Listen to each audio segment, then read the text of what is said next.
Olá amigos, eu sou o Rogério Ferraz, estamos aqui na TV Santa Maria, através do Sindiágua, o Sindicato dos Trabalhadores em Saneamento aqui do estado do Rio Grande do Sul, para conversar com você, trazendo uma nova visão, uma nova metodologia de conversar com os amigos telespectadores, trazendo um pouco mais da visão do trabalhador sobre tudo isso que está acontecendo no Brasil hoje. E nós queremos já, inaugurando esse espaço do trabalhador aqui na TV Santa Maria, trazer um debate sobre um tema recorrente que está aí, que é a reforma da Previdência. E hoje nós estamos aqui com um convidado muito especial para nós, que é o nosso advogado, o doutor Luiz Gustavo Capitani Silva, que faz parte do escritório da Copy Advogados, lá de Porto Alegre, o escritório que nos subsidia aí com o seu conhecimento para que os trabalhadores da Corsã e do saneamento do estado do Rio Grande do Sul tenham um acompanhamento jurídico feito com capacidade e com fundamento por essa brilhante equipe de advogados que tem lá. Tudo bem, Luiz? Tudo bem, obrigado, Rogério. Uma boa tarde aos nossos telespectadores, nossos amigos. Em primeiro lugar, quero agradecer a oportunidade. É uma satisfação poder cooperar nesse trabalho de difundir a informação nesse momento de tantas dúvidas que a gente vivencia. O escritório tem essa parceria já com o sindicato de longa data, são anos de luta, e o escritório tradicional na área trabalhista, área de direitos sociais, em que buscamos sempre que possível informar claramente a respeito desses direitos que estão sendo cada vez mais tolhidos. E nesse momento cabe esse debate de toda a categoria para buscar talvez uma resistência maior a esse momento. E nós estamos hoje, então, para conversar com os telespectadores sobre a reforma da Previdência. Nós tivemos aí na Constituição de 88, tão famosa Constituição de 88, onde ali foi dado sim umas prerrogativas e uns direitos aos trabalhadores de ter um sistema previdenciário e um sistema de seguridade social onde dizia que todo brasileiro teria direito à saúde, independentemente dele estar trabalhando ou não, teria assistência aos necessitados que precisassem dessa assistência da Seguridade Social, isso teria, e também um rol muito grande de benefícios que, no seu conjunto, no seu bojo, causaria inveja a muitos países aí ditos hoje como desenvolvidos no mundo inteiro e que não têm um sistema de seguridade social, um sistema de previdência social como o Brasil tem. E é isso, eu acho, que está no bojo de toda essa mudança que está sendo proposta pelo governo, de que não contemplaria os trabalhadores do Brasil, mas sim interesses internacionais, interesses de grandes bancos, inclusive. Então, eu começaria perguntando para o Dr. Luiz Gustavo, qual é o impacto, doutor Luiz, que isso vai trazer, essa reforma, essa proposta de reforma vai trazer aos trabalhadores e o que ela traz no seu bojo, essas propostas do governo? Perfeito, Rogério. Como tu disseste bem, a Constituição Federal de 88, a chamada Constituição Cidadã, ela veio inaugurar como direito fundamental o direito à Seguridade Social. E nele integrado a saúde, a previdência e a assistência social. Então, por que a Seguridade Social no Brasil ela tem, digamos assim, benefícios diferenciados? Porque a nossa realidade é diferenciada. No momento em que nós buscamos uma proteção maior para um trabalhador rural, para um trabalhador que está exposto a atividades nocivas, em que buscamos uma idade reduzida para alguma peculiaridade deste trabalhador, não é porque é um mero benefício, é porque há uma necessidade, uma realidade social diferente de muitos outros países. Então, por exemplo, eu adoto nesse novo sistema que vem sendo apresentado como a solução para tudo, restringir o acesso aos benefícios. Porque no momento atual, em que eu tenho, por exemplo, garantias de uma aposentadoria diferenciada para o professor, sem a necessidade de uma idade mínima, em que eu tenho uma garantia de uma aposentadoria diferenciada para o trabalhador que está exposto com 25 anos trabalhando sobre exposição a agente nocivo, periculosidade, insalubridade, ou seja, um trabalhador que aos 50 anos muitas vezes já não tem mais condições de saúde para poder aproveitar a sua família, aproveitar o seu momento de lazer, eu vou exigir dessa pessoa que trabalhe mais. e que, de preferência, não se aposente de forma especial, mas que se aposente de uma forma comum, na qual eu entendo que o mais importante é ter uma idade mínima. Porque se eu não tiver uma idade mínima, eu vou quebrar a Previdência, as pessoas estão se aposentando cada vez mais cedo, as pessoas, diferentemente de muitos países do mundo, eu tenho uma idade mínima e no Brasil as pessoas se aposentam mais jovens, o que não corresponde com a realidade. Porque se nós analisarmos estatisticamente, as aposentadorias não são com pouca idade. As aposentadorias, em muitas das vezes, são por idade aos 65 anos do homem e 60 anos da mulher. Por qual razão? Porque não tiveram o tempo necessário, talvez por falta de vínculo empregatício, talvez por uma informalidade. A falta do emprego pleno gera isso. Eu preciso necessariamente obter um benefício mais lá na frente, porque eu não consigo ter a contribuição necessária e obter meu benefício antes. Então, a idade mínima, em que pese se apresente como sendo uma solução necessária, né, ela desconsidera a realidade nacional. Bom, além disso, eu tenho restrição ao valor dos benefícios. Eu reduzo ainda mais. Eu trabalho hoje com uma média, esses são dados oficiais da Previdência, em que a média das aposentadorias concedidas hoje no Brasil são de R$ 1.300. Essa é a média do valor da aposentadoria. Muito bem. Então, além da média ser de R$ 1.300, cerca de 70% dos benefícios pagos são no valor de um salário mínimo. Então, eu tenho a necessidade de reduzir ainda mais o valor do benefício? Essa é a questão. Bom, como é que eu reduzo? Eu adoto um novo método que a minha média, eu não excluo mais 20% dos menores salários, eu incluo todo o meu período de vida contributiva. Seria como se fosse dizer o seguinte, eu comecei o meu trabalho, obviamente, natural que eu vou ter uma renda menor. Eu vou me qualificando, eu vou me desenvolvendo ao longo da vida e eu consigo ter uma renda superior e a média do meu benefício tenderia a ficar melhor para o final. Não. Em 1999 eu mudo esse paradigma de ter uma média calculada pelos últimos 3 anos, eu crio o paradigma da média considerando a minha vida inteira, mas eu excluía ainda 20% dos menores salários. Então eu conseguia contabilizar que o período inicial da minha carreira ia ser uma renda menor. Agora não. A nova regra prevê não mais essa limitação, então eu utilizo 100% do meu período, que já me reduz um pouco. Algumas simulações nos identificam que apenas essa modificação da regra, como se fosse possível um trabalhador ter uma renda constante, vamos supor, 3 salários mínimos desde o início da carreira até o final, apenas com isso ele já perde 6%. Só com isso ele já tem um prejuízo de 6%. Bom, só no cálculo, na modalidade só do cálculo. na modalidade do cálculo. Bom, mas além disso, então eu mudo o método de cálculo. Então eu não tenho mais a minha aposentadoria integral porque eu cheguei na minha idade necessária.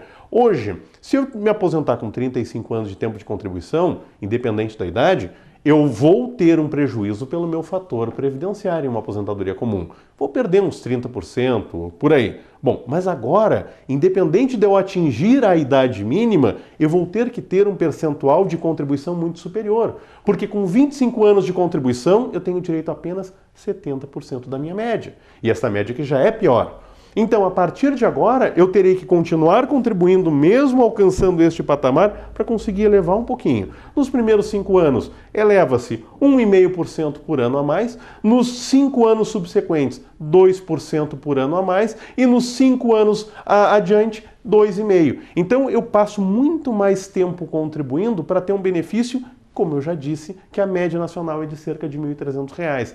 A tendência natural é reduzir muito mais essa média dos benefícios. Mas, doutor Luiz, esses pequenos importantes fatores que o senhor falou já diminui, né, a renda que o trabalhador vai ter. Quais são os outros aspectos que o senhor daria como importantes assim, neste momento agora de discussão, né, da reforma da Previdência, que o trabalhador tem que ficar atento? O que os deputados, o que os senadores estão querendo votar em Brasília, o que a idade para o trabalhador rural, a idade para a mulher, quais são as outras implicações que essas mudanças lá podem e trarão para o trabalhador, se caso aprovadas. Perfeito. Bom, como eu disse, então se estabelece hoje uma metodologia de ter uma idade mínima. Então, apesar do projeto substitutivo tentar minimizar o impacto negativo da igualdade na idade mínima, efetivamente continua havendo uma idade mínima e a desigualdade foi pouquíssima. Por quê? Eu pego, por exemplo, a idade mínima que será para a aposentadoria comum do homem, eu vou ter 65 anos, muito bem. E a mulher, 62. Bom, então apenas uma diferença de 3 anos. Será que essa diferença de 3 anos resolve o déficit? Se é que há o déficit? Ou apenas é uma modificação que traz mais prejuízo? Bom, os professores também terão idade mínima. Os trabalhadores rurais permanecerão com a idade mínima. Os aposentados especiais, os trabalhadores em atividades nocivas, também terão a idade mínima a ser observada, pelo menos 55 anos de idade. Bom, em resumo, até os benefícios assistenciais. E aí o grande detalhe, nós falamos e reiteramos, a reforma da Previdência. Só que nessa não é apenas a reforma da Previdência, essa é a reforma da Seguridade Social. Bom, tivemos há pouco a tramitação de emenda constitucional que limitou os gastos com saúde. Muito bem, então nós afetamos já um dos aspectos da Seguridade Social, que é a saúde. Então agora nós afetamos, em vez de apenas a Previdência, a assistência social. Atacamos os 3 pilares da Previdência ou da Seguridade Social, os quais dão ensejo àquela discussão do déficit que eu acredito que mais adiante a gente vai conversar. Outro aspecto que é muito relevante, né, é a questão da pensão. A pensão, que é um benefício que é fundamental, porque na verdade muitas famílias, né, acabam dependendo de um dos integrantes para o sustento. Bom, e é natural que eu consiga amealhar alguns tempos de contribuição e obtendo de repente uma aposentadoria por idade mais à frente. E no final da vida, aquela renda que se estabeleceu, ela vai garantir o sustento do dependente, dos dependentes daquele núcleo familiar. Muito bem. Bom, então estamos acostumados com um padrão de renda. Só que agora eu limito a possibilidade de acumular a pensão com a aposentadoria. Então eu começo a retirar paulatinamente esses direitos que já são consagrados de longa data. Então, se a minha aposentadoria somada à pensão, né, ultrapassar 2 salários mínimos, bom, lamento, então vai ficar limitado. Eu tenho essa restrição, eu não poderei receber mais do que isso. Né? E esse é o grande erro, acho que está acontecendo hoje, né? Da população. No fim, a gente acaba também se referindo a esse processo todo, a essa mudança lá no Congresso, a gente chama de reforma da Previdência. E isso está tirando do foco o nosso trabalhador, o nosso telespectador, no fim não consegue se dar conta de que a mudança é muito mais ampla do que isso. A mudança é muito mais do que mexer simplesmente na Previdência, porque tem isso que o Dr. Luiz Gustavo falou agora, da Seguridade Social. E isso pega todos os benefícios para aquela pessoa que é deficiente, para aquela pessoa que é portadora de necessidades, que é aquela pessoa que precisa, né, da assistência do governo, vai também ter os seus benefícios diminuídos ou suprimidos ou até quase que extintos, na verdade, com essas propostas que estão aí. E aí a gente vê cada vez mais surgindo, né, aquelas figuras que a gente já estava desacostumado de ver nas ruas, que são os pedintes. Né? Mas isso certamente se aprofundará ainda mais com essa crise, com a atual crise e com as propostas que o governo Temer está propondo aí para a Previdência e para a Seguridade Social. Mas isso nós vamos discutir com o Dr. Luiz Gustavo agora no segundo bloco. Agora a gente vai para um pequeno intervalo e logo logo estaremos de volta.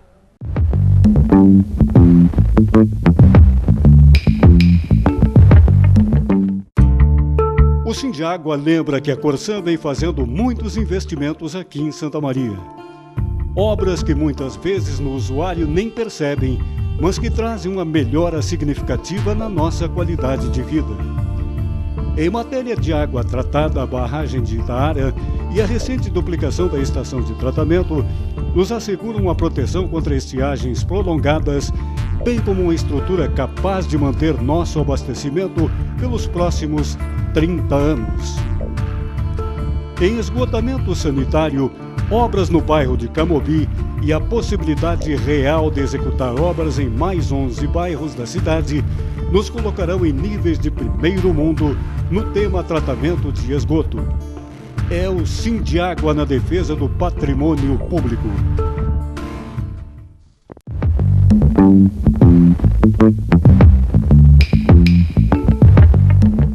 Olá amigos, estamos de volta nesse programa do Trabalhador aqui na TV Santa Maria com o Sindiágua, o Sindicato dos Trabalhadores da Corsan. Estamos conversando hoje sobre reforma da Previdência com o Dr. Luiz Gustavo Capitani Silva, que é do COP Advogados, nosso escritório que subsidia o Sindiágua, com sede lá em Porto Alegre.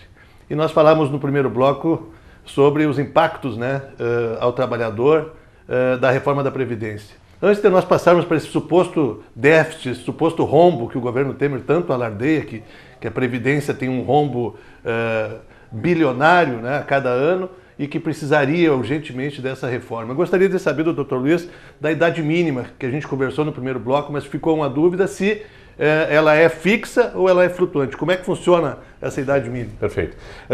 Na verdade, um dos dispositivos, né, da emenda, do projeto da emenda, estabelece uma autorização para que o legislador fixe um mecanismo automático de elevação das idades. Então hoje a gente pode estar discutindo aqui, mas a idade mínima de 60 anos, por exemplo, para os professores, olha, mas é um absurdo. Bom, mas pode piorar.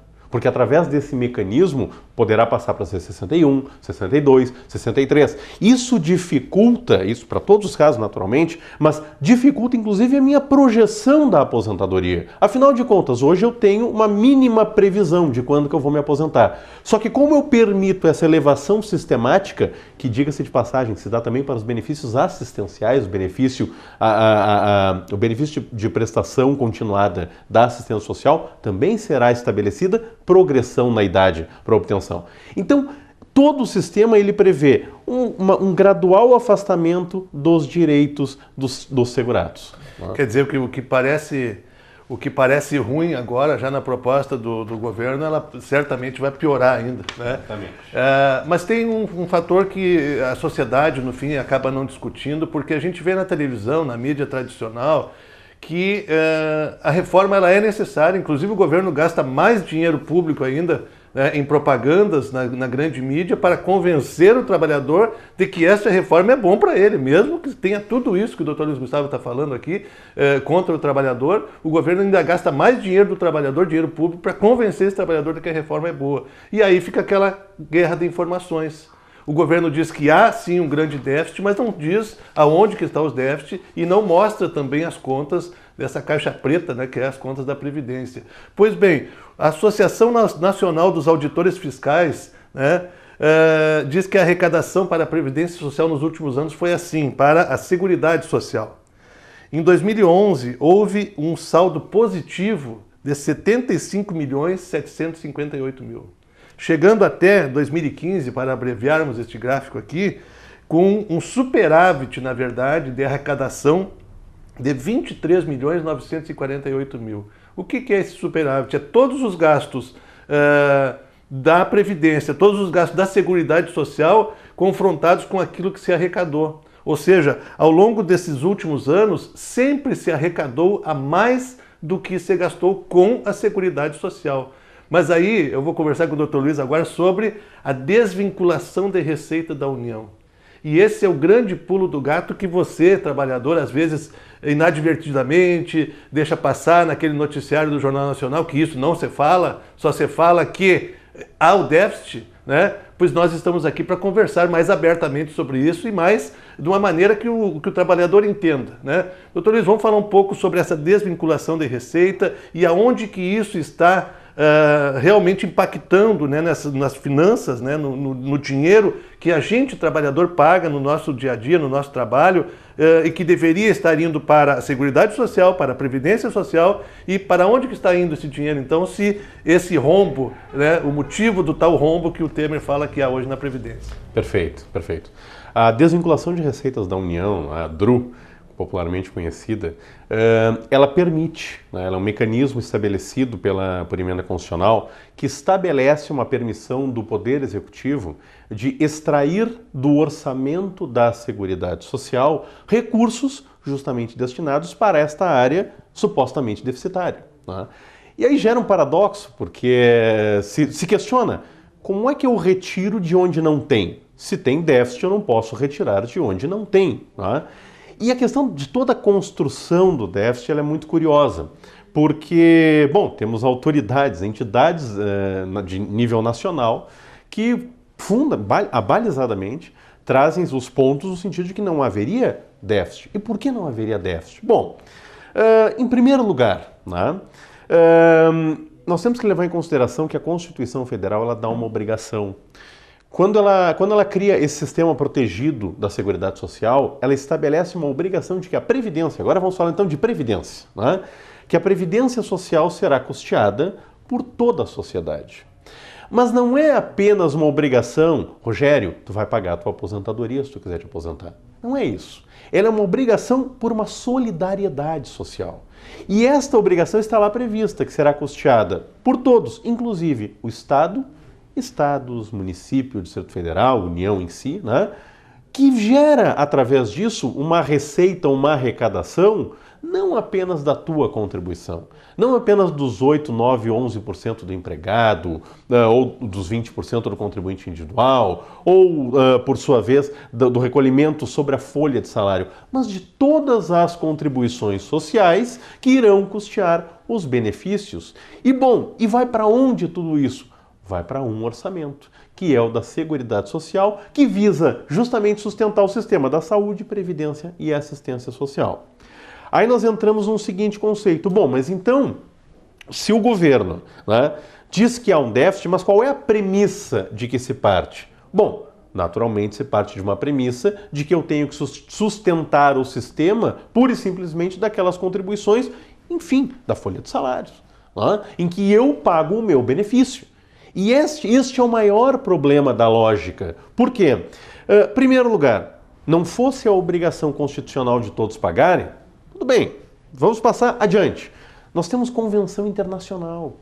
Nós temos a Convenção 102 da OIT, que estabelece, dentre as obrigações, as garantias mínimas de previdência, que a imposição da cota de custeio da seguridade para os benefícios do trabalhador, né, não pode exceder, no máximo poderia chegar a 50% do necessário para o sustento disso. Bom, daí nós termos uma razão lógica para exigir também do Estado que não olhe apenas esta contribuição do empregado e do empregador, mas também o custeio total, como a COFINS, PIS, contribuição sobre o lucro líquido, etc. Então eu preciso analisar esse conjunto. Tudo isso vai para o bolo da Tudo isso vai para esse bolo. Né? Exato. Né? Bom, mas e além disso, então vamos pensar. Estamos falando muito em outros países do mundo, em que tem idades mínimas, em que há um sistema melhor de previdência. Bom, mas se nós analisarmos, e esses dados são divulgados pela Anfip e pelo Diese, um estudo muito interessante, que é a Previdência Reformar para Excluir desse ano, né? E traz o seguinte, por exemplo, a Dinamarca participa com 75,6% do custo da Seguridade, da Previdência. A Irlanda, 63,2%, a Suécia 51,9%, o Reino Unido 51,1%. Bom, então tá. Se eu partir do pressuposto de que o empregador e o empregado é que tem que custear com a contribuição sobre a folha de salários, então eu estou ignorando completamente esses pressupostos. Então, pague você a sua aposentadoria. Ou seja, faça a sua previdência por conta própria. Esse é o principal óbice, essa lógica do déficit. E engraçado que como a gente gosta tanto de falar de outros países, mas aquilo que é bom em outros países a gente também não interessa para nós, né? Mas para o pessoal entender um pouco mais sobre essa DRU, essa desvinculação de receitas da União, isso é uma PEC, né, que foi criada lá em 94 ainda, 1994, para que o governo pudesse meter a mão nesse dinheiro que deveria ser para essas aposentadorias e para esses benefícios sociais que a gente está aqui conversando hoje sobre isso. O governo pode meter a mão, então, ele pode pegar 20% disso e, antigamente, quando foi criado, era para justamente o governo também investir em outros setores que ele julgasse interessante na área econômica ou social. Pois no ano 2000, isso houve uma mudança muito, muito séria, e eu conversava sobre isso com o Dr. Luiz Gustavo a respeito dessa DRU. Quem era o presidente da Câmara no ano 2000? Michel Temer, né? E o que Michel Temer, como presidente da Câmara, aliado com Antônio Carlos Magalhães, que era o presidente do Senado no ano 2000, eles deram uma piorada naquilo que já era ruim. Se já podia o governo tirar dinheiro da Previdência para outros fins, agora eles disseram, então, no ano 2000, que aprovaram uma PEC que dizia que 20% de todo esse bolo que o Dr. Luiz Gustavo estava falando aqui, pudesse o governo pegar para qualquer fim. Se ele quiser pagar despesa corrente, ele paga com esse dinheiro da nossa aposentadoria. Se ele quiser sustentar o Joesley Batista, ele sustenta com esse dinheiro. Se ele quiser sustentar o Odebrecht, ele sustenta com esse dinheiro, porque ele pode colocar em qualquer lugar o dinheiro da DRU. E agora, doutor Luiz Gustavo, estava vendo também que o Senado aprovou, né, no final do ano passado, em agosto do ano passado, de 20% para 30% da receita que o governo pode dispor do dinheiro da Previdência e da Seguridade Social. Então, doutor Luiz Gustavo, a gente vê que, na verdade, esse grande discurso do déficit é um discurso necessário para enganar o trabalhador, né? E esse movimento todo que está na rua hoje, o senhor vê, qual é a importância disso, o senhor vê desse movimento hoje que está na rua, justamente para denunciar essas questões que a gente está conversando aqui hoje. Exato. Não, é fundamental. O que acontece é que as pessoas têm que ter consciência do efeito disso, o efeito prático disso. Mesmo os aposentados, porque às vezes me questionam, tá, mas eu já estou aposentado, não vou ser afetado. Esse é um dos questionamentos. Isso não me interessa, eu já estou aposentado. Eu já estou aposentado, mas vai afetar. Se não vai afetar a ti, vai afetar teu dependente, porque vai afetar tua família, vai pegar a pensão. Isso vai mudar. Né? Então, e mesmo que eu não me importe, mesmo que não seja, eu seja atacado diretamente, olha, existe uma questão social aqui. Né? Como é que será que vai ficar o país, né, que depende muito da economia nesse sentido dos benefícios previdenciários? Pequenas cidades, por exemplo, pequenas cidades cuja economia é sustentada pelos benefícios previdenciários. Muito bem. Então, no momento em que eu restringo e reduzo, ainda que eu vá considerar apenas aquele patamar inicial que nós tratamos ali, perde-se 20% aqui no benefício, etc. Se a média já é 1.300, isso vai impactar no próprio consumo da sociedade. Como vai ficar essa economia? E nós temos, doutor Gustavo, infelizmente a gente está com o nosso tempo já estourando, e infelizmente porque o tema é bom, e se a gente pudesse conversar, iria realmente aqui horas e horas conversando sobre isso, porque há uma necessidade do povo saber de outros tipos de informação e dizer para os telespectadores que isso que o doutor Gustavo vinha falando, da importância, né, dos benefícios sociais principalmente para os pequenos municípios. Né? Eu estive em Santiago há pouco tempo e lá a presidente do Sindicato Rural dizia que só de aposentadoria, só de benefícios rurais, Santiago faz girar na sua economia em torno de 58 milhões por ano. Então nós estaríamos falando de diminuir também a arrecadação e também o dinheiro circulante nas economias dos municípios, e isso leva para um outro cenário. Nessas manifestações de rua, que hoje estão trabalhadores, que hoje estão sindicalistas, na verdade, você, cidadão, mas eu sou empresário, eu não vou estar lá protestando contra essas reformas porque eu não tenho nada a ver com isso. Eu tenho uma loja, eu tenho uma loja de material de construção. Todo mundo vai ser afetado porque isso vai diminuir enormemente o volume de dinheiro circulante nos pequenos e grandes municípios. Então, fica aqui a dica, fica o alerta. Eu quero agradecer ao Dr. Luiz Gustavo a disponibilidade de conversar aqui com a TV Santa Maria, nesse programa do Sindiagua, Sindicato dos Trabalhadores da Corsã, que quer sim trazer uma nova proposta, uma nova visão e um novo modelo de discussão sobre os temas atuais que estamos aí vivendo hoje no Brasil. E a reforma da Previdência é certamente um dos grandes temas da atualidade, e que se você, trabalhador, você telespectador, não tomar ciência disso, realmente eu acho que os efeitos disso no futuro para você, para a sua família, para os seus filhos e netos, será realmente muito forte e muito triste, né, para toda a classe trabalhadora do Brasil. Então, é isso. A gente espera que tenha colaborado com o seu entendimento e que traga aí uma nova visão para que você enxergue essa situação hoje do Brasil com realmente a gravidade que ela traz. Até o próximo evento, até a próxima oportunidade da gente conversar mais falando de trabalhador para trabalhador.